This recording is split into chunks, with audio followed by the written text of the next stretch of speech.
It's peaceful here. This is Omaha Beach on the Normandy coast of France. A place where the water, sand, and sky come together to form a portrait in time. A time remembered by those who visit and who let their thoughts and emotions sink in. Those thoughts drift away to another day. June 6, 1944, D-Day. The day during World War II that Allied forces launched an assault on Nazi-occupied France. The day the water turned deadly, the beaches were bloody, and the sky was full. The day thousands of soldiers on both sides of the war were killed. A day that changed the world forever.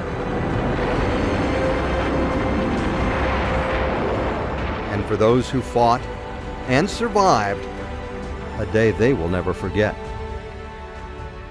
It was 18 hours, that's all it was. But we did lose 2,000 men on the beach. I said men, I shouldn't say men. 2,000 kids. We were all kids. We were all kids. We were too young to drink. We were too young to vote. We weren't too young to die. The history of D-Day can be seen everywhere in Normandy. Remnants of when peace was a question, when the future was not yet determined. Bits and pieces of war, scars of battle, symbols of courage and country. It's inspiring for anyone who visits, but especially for those young enough to have only read about it in books. You know, this is like an insight to me, so I can understand what people like me that were my age 75 years ago had to go through. Today we honor thousands of them with markers, lined up with precision and dignity. For the next 30 minutes, we'll follow some young students and adults from the Denver area who came here to remember. And we want to share our story with you as a history lesson, a tribute, and most importantly, a story that needs to be told.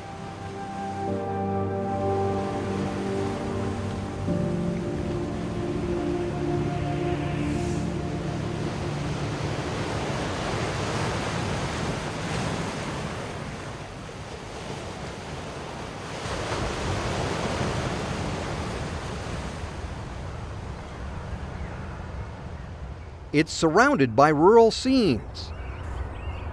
It's in northwestern France. Plains, farm fields, trees, and hedgerows. Two-lane roads with little traffic, leading to St. Marigle's.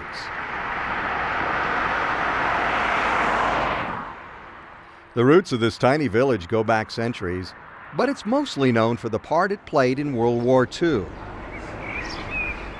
On D-Day, the U.S. 82nd and 101st Airborne Divisions parachuted into the village, part of the effort to take out German defenses prior to the beach landings. It's where many of those paratroopers died, as the air assault resulted in heavy casualties. And it's where there's an old house that means so much to a nonprofit organization in Denver. It is owned by PAL, the Denver Police Activities League. Jake Schroeder is the executive director and a history buff. It's a beautiful old French house, about 400 years old. The fence, they said, is about 600 years old. And we've kind of turned it into a big dormitory. Several times a year, the house, which was partly purchased with a donation from a foundation, is filled with students from Denver area schools. Denver police officers are the chaperones. Before they visit the landmarks, they watch movies about D-Day, like the 1962 classic, The Longest Day. They can relate to one scene where a paratrooper named John Steele Chute got caught on a church spire because it's a real story, and that church is a block away. These days, a mannequin of John Steele hangs from the steeple. Visitors learn that Steele was captured by the Germans, but later escaped to rejoin the battle. Sometimes there's a farmer's market in the parking lot of the church. Surrounding it are restaurants and bakeries, constant reminders of Allied paratroopers everywhere. St. Mary-Glise was the first town liberated on D-Day, and the people who live there will never forget it. When they get over there, the magic of having them go like, that's the church. That's the church. There's the paratrooper on the roof of that church, and I saw that. And the house we stay at is 600 yards from where the guys from Easy Company landed, in a field, so they can watch that television show and then go, I can't believe I'm here. I knew like the simple part of it. I didn't know like the actual like where they landed and where they went through after they landed, all the towns and stuff like that. Getting to see all these different monuments, going to the beaches, learning about the World War II and all the veterans and stuff, and also the ones who passed, it's just a great experience.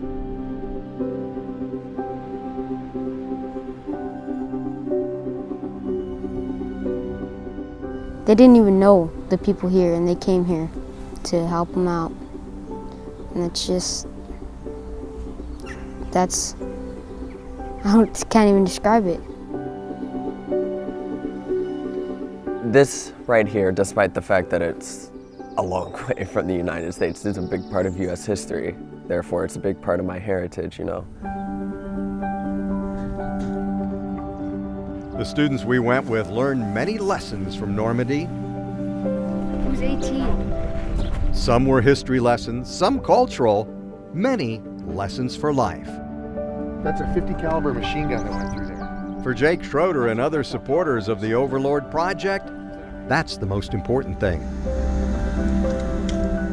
And other than my children being born, this is the one thing I feel like I can do with my life that's gonna, that's really gonna make a difference.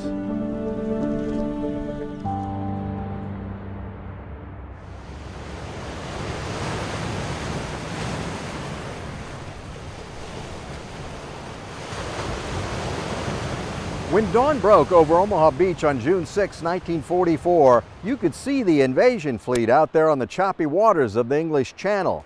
Anyone that was here to see it will never forget it. It was the largest invasion by sea ever, with more than 7,000 boats and ships carrying 156,000 troops. Meanwhile, the sky over the French coast was equally impressive. There were more than 9,000 aircraft that carried about 13,000 paratroopers. Another 4,000 men flew in on gliders.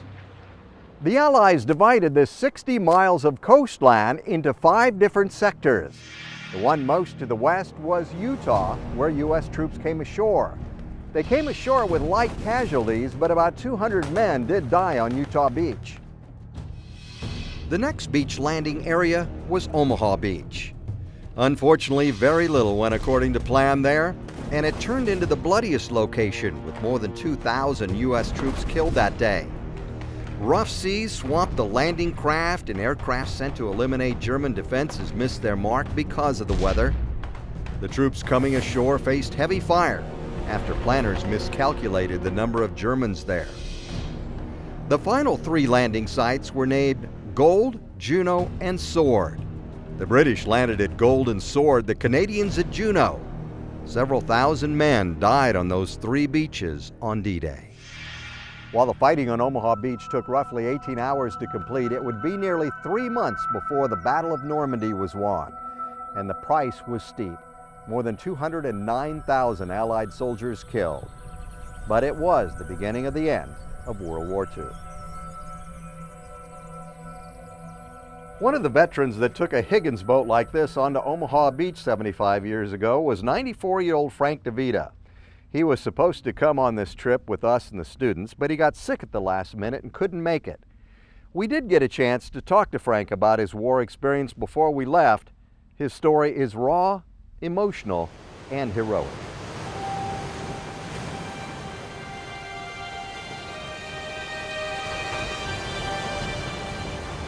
When Pearl Harbor happened, everybody was patriotic. Everybody wanted to go into the service and do their part. My poor mother, she had 3 kids, all combat. I don't know how she did it. My mother was a very strong person.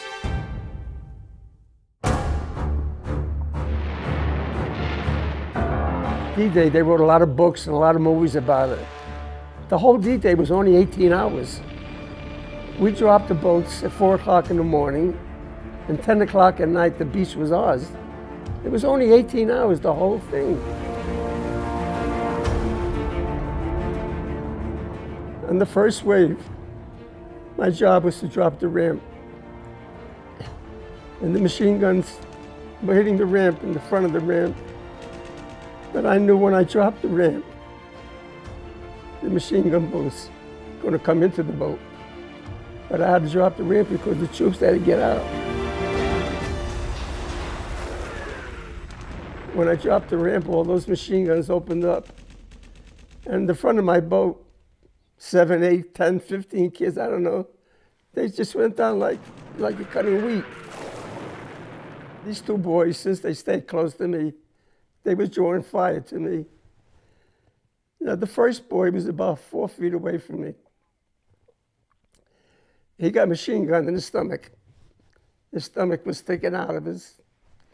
Luckily, that kid, somehow, he survived the war. The second kid, he was about 2 feet away from me. He wasn't so lucky. And I couldn't help him. I had no morphine. I had nothing to help him. So the only thing I could do, I started praying for him. Our Father who art in heaven. And I never finished the prayer.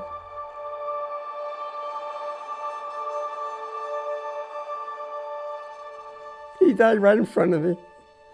And I went into shock, I'll be honest, I went into shock. He was just a little boy. Just a little boy.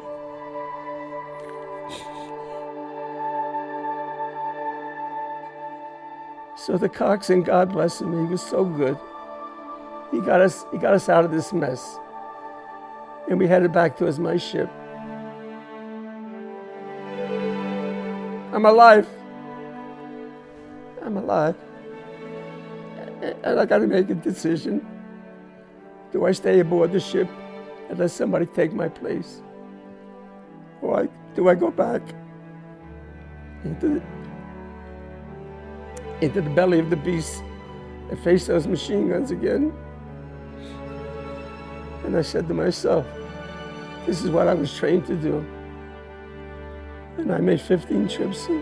They told me I didn't know that. They told me we made 15 trips with my boat.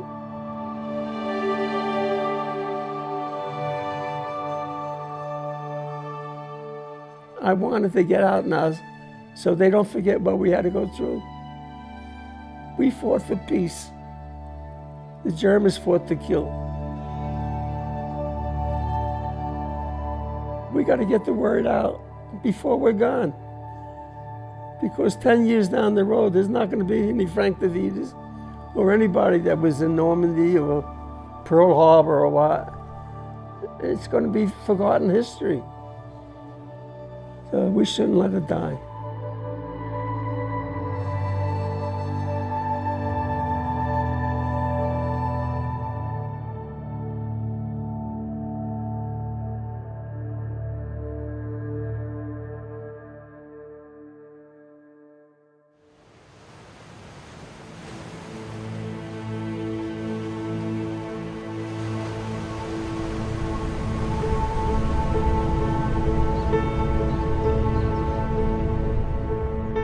Omaha Beach is marked by memorials and sculptures and flags, recalling probably the most famous D-Day beach assault. It's a beautiful spot, a place Rich DeVita likes to visit. It was only about 5 years ago that his dad, Frank, opened up about his experience here 75 years ago. very lucky that he decided to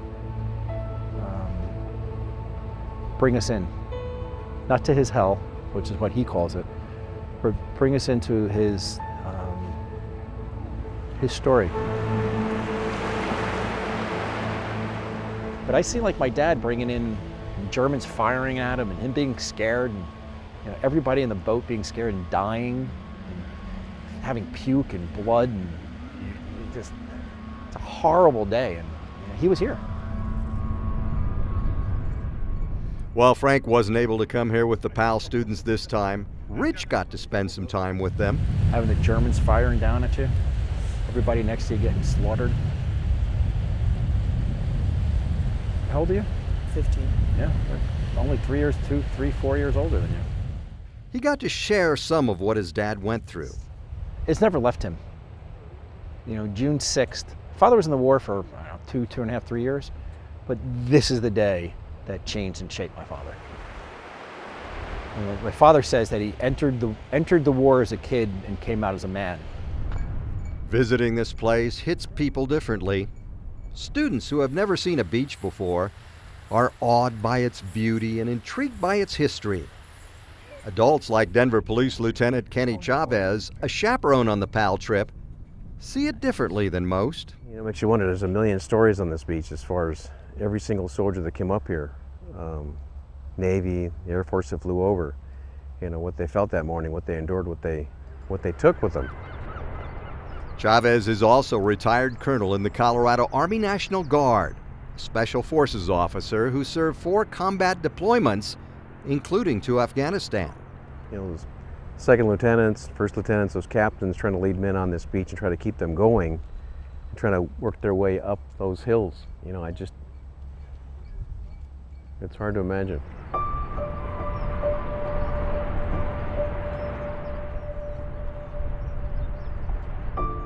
Hard to imagine. It's also hard to describe. Omaha Beach is very solemn. It's like a cemetery, but it's not. This is a gorgeous beach, beautiful. You want to come out with your family in chairs and like a cooler and and just go into the water and play. And nobody plays here. Nobody plays here because of what happened here.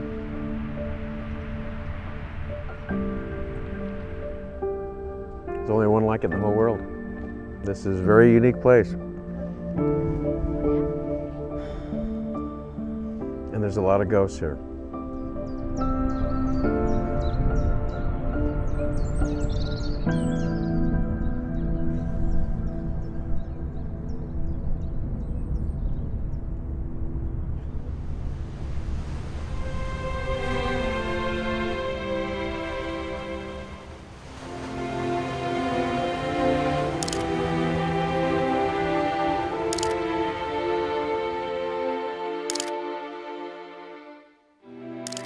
Pictures of Normandy, captured by budding photographer Jack Moody, one of the students on the PAL D-Day trip.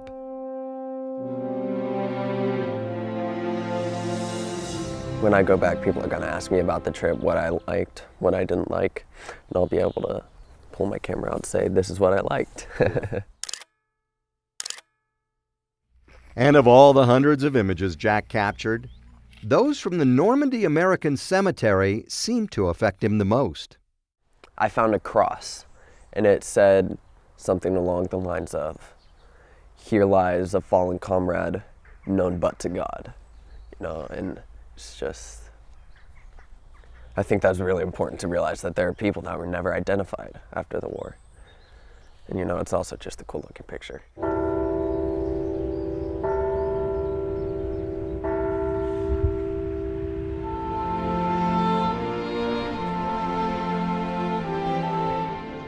One cross, one inscription, one fallen soldier remembered.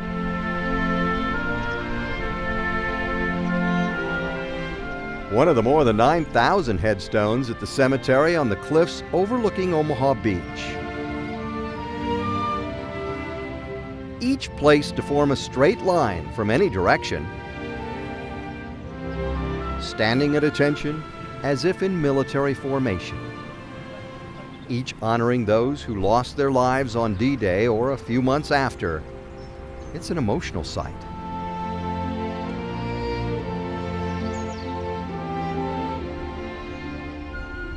So these guys are getting ready because this is going to be, there are going to be 1 million people here. For what? For the 75th anniversary. The students and adults came here with flowers to pay their respects. Doesn't matter what age you are. When you first see all those markers and walk among them, it hits home.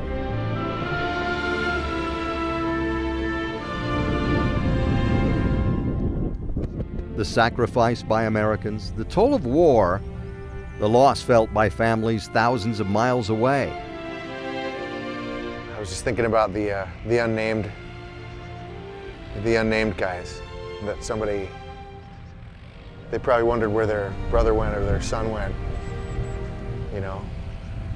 And they knew they sent him a letter saying that he was probably killed in combat, but they don't have a body to send home.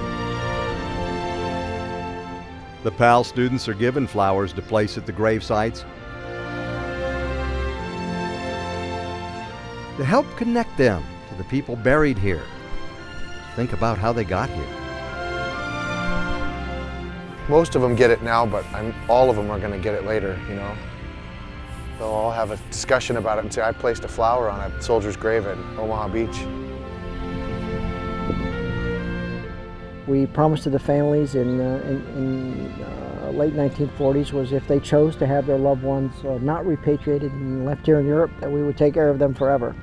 That means that we would give them the very highest standards possible. And that's our #1 priority.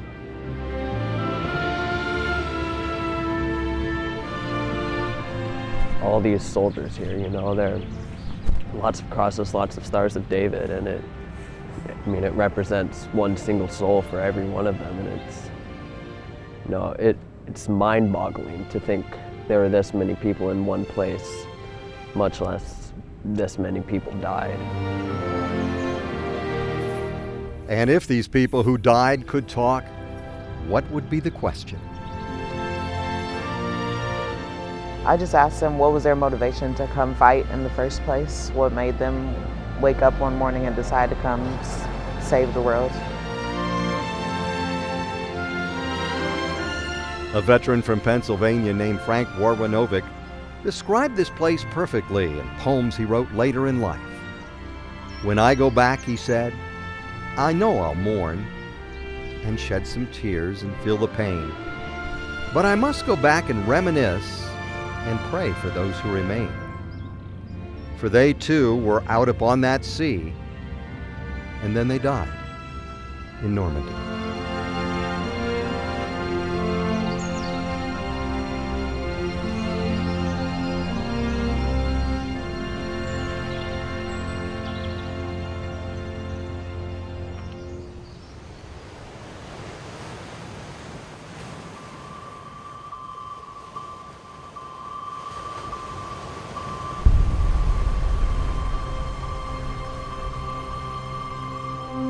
Sitting between the Omaha and Utah beaches of Normandy is Point du Hoc, an incredibly fascinating area. It's where U.S. Army Rangers scaled 100-foot cliffs to seize German artillery bunkers. Today, from a distance, the area looks kind of like a golf course. But those holes in the ground, not golf hazards. They're giant craters caused by bombs dropped from Allied planes. Altogether, the force of those explosives equaled the power of the atomic bomb used at Hiroshima. Just another lesson learned in Normandy. They used to paint the bunkers to look like houses, and so the people from far away or the invaders wouldn't see an actual bunker. It would look like a house to them. Painted bunkers were on display at Azaville Battery, a group of German artillery placements built to defend Utah Beach about 10 miles away.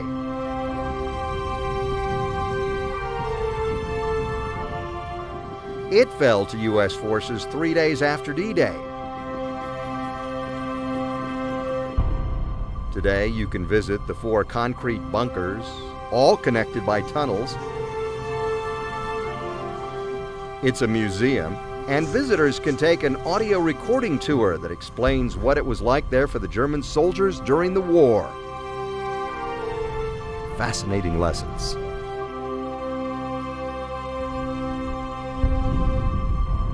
Understanding, exactly how deadly this was. That's never something you can get a feel for just standing in a classroom listening to a lecture, Students learn the reality of war at an old church at Angleville-au-Plan. During the invasion, the 101st Airborne Division parachuted into the area and engaged in a huge battle around the 700-year-old church. 2 U.S. Army medics named Bob Wright and Ken Moore set up an aid station at the church to treat Americans and Germans. To this day, you can see blood stains on the pews. Another powerful lesson of war. Bringing kids over here, giving them the opportunity to come over here and experience this, see the museums, see the landing sites, the battlefields. I certainly hope it's important for them, and it may even spur public service down the road a ways, but I hope it gives them some significance.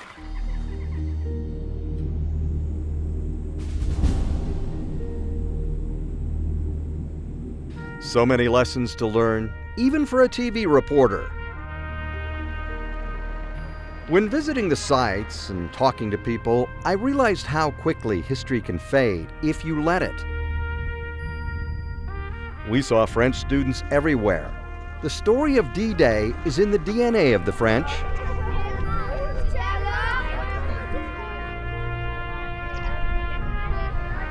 The French had Germans in their backyard 75 years ago, and so it's still they're very strident and it's very important to them that people remember what happened, and that the gratitude and you see the gratitude toward the veterans from the French, and it's mind-blowing and very emotional and gratifying, It's really wonderful to see. It's a great lesson. That lesson, unfortunately, is not something all American students are learning. Although a lot of historic footage of the battles is available, school history classes are hit and miss on the subject. And as Frank DeVita told us, the veterans who can tell those stories are getting fewer and fewer.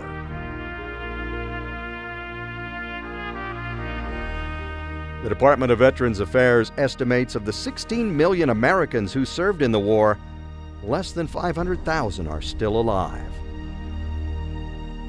It's why the POW Overlord Project is so important. It's why, whether the lessons come from a beach, or a museum, or an old tank on display, or in a cemetery on a hillside, it's important we learn that lesson and pass it on. On this 75th anniversary of D-Day, lessons from Normandy are more important than ever.